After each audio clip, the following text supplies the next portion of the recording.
Episode 6, Robert Kade. Founder of Arkadia, Robert Kade was asked to attend a graduation ceremony as guest speaker in 2241. Then, at 33 years old, he had already revolutionized the industry of transportation. The Kade Corporation was said to be a pioneer in automobile entertainment. Not only did their cars come fully automated and combat-ready, the vehicles provided an unrivaled gaming experience. Deliver shivers! Enjoy the shrimp, Kade! A marketing slogan turned commonly used catchphrase. Due to the Ordinance Amendment of 2190, AI had either been outlawed or heavily regulated for almost 100 years. Only algorithms deemed essential were permitted. Robert's solution was to outsource the act of driving, boating, piloting, busing to people who never had to leave the security of their own home. Even the augmented reality of Kade's workforce was brilliantly gamified, maximizing both performance and expertise. After earning enough for reimbursement fees, dedicated players could make a small salary near to a livable wage. Each year, their updates became more elaborate.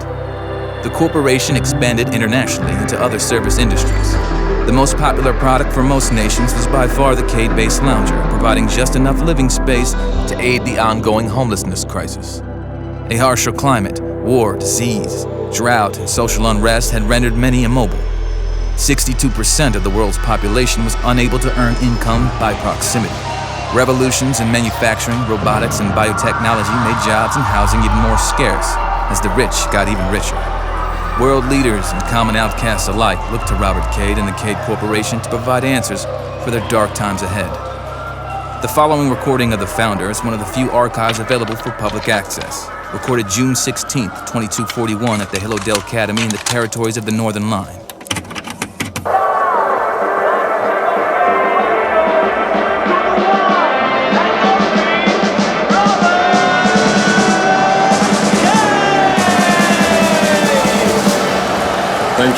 Thank you all. It's a pleasure to be here. Thank you. Please, sit down. Please, now, sit down at once.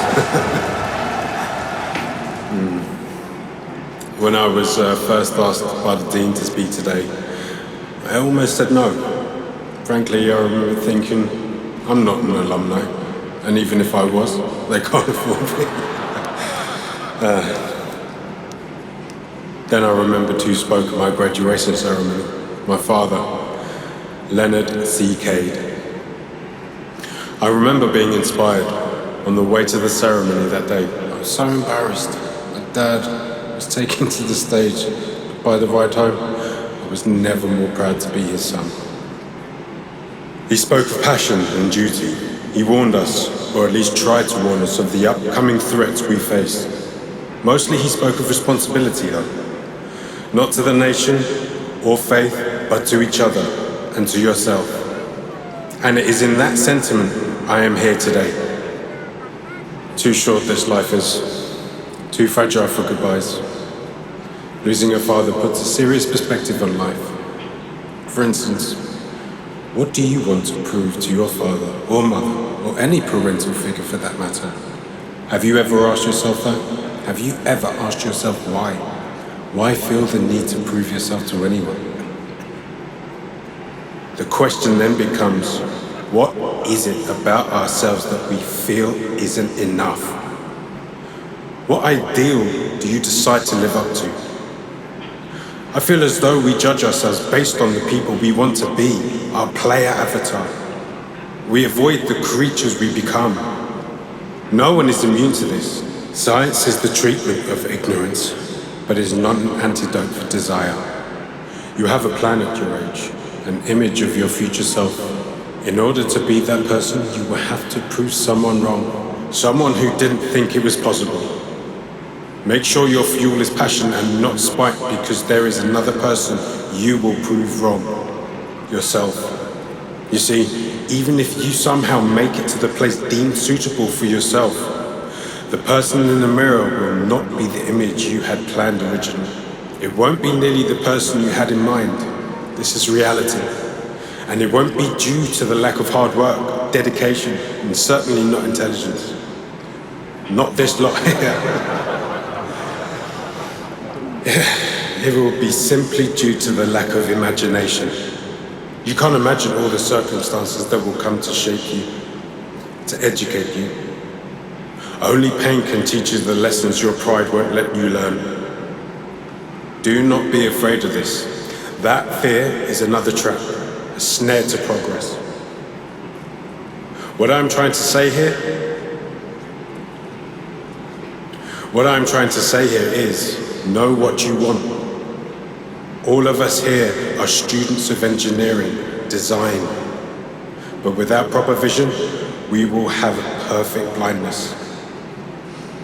So, when you go off and are interviewed for an entire position, make sure you sit there, dressed like a good posh lad, with a knowing in the back of your mind, a knowing of why you were there, and what is it you came to do.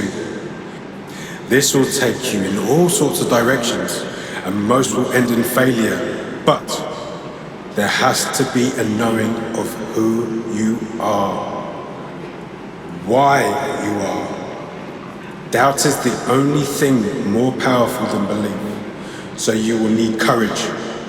But what you will need more is each other, like-minded individuals possessed with inspiration of their own. Never be afraid to aspire to be great. Never fear the greatness of others. Use your imagination, but don't let the instinct fool you. Be great at who you are. Be great to those you choose to be around. Work hard at the perfections of your craft with the acceptance of your personal flaws. They are the most human things to have. Each day forth, build it better.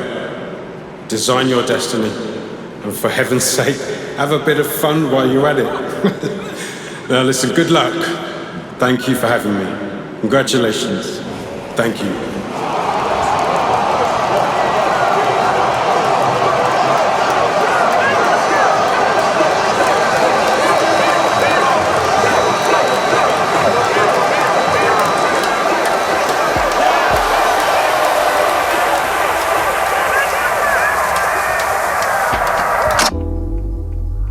In the weeks after the ceremony, he was commissioned by world governments and the Church of Resurrection to build one of the 13 arcs meant to preserve humanity.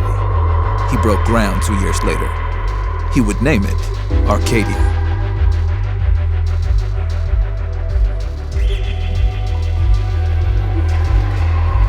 Once again, thank you for listening to Stacks of Arkadia. Make sure you're following us on all platforms. We're gearing up for our first music video, where we plan to add visual storytelling to our audio experience. Headsets strongly suggested.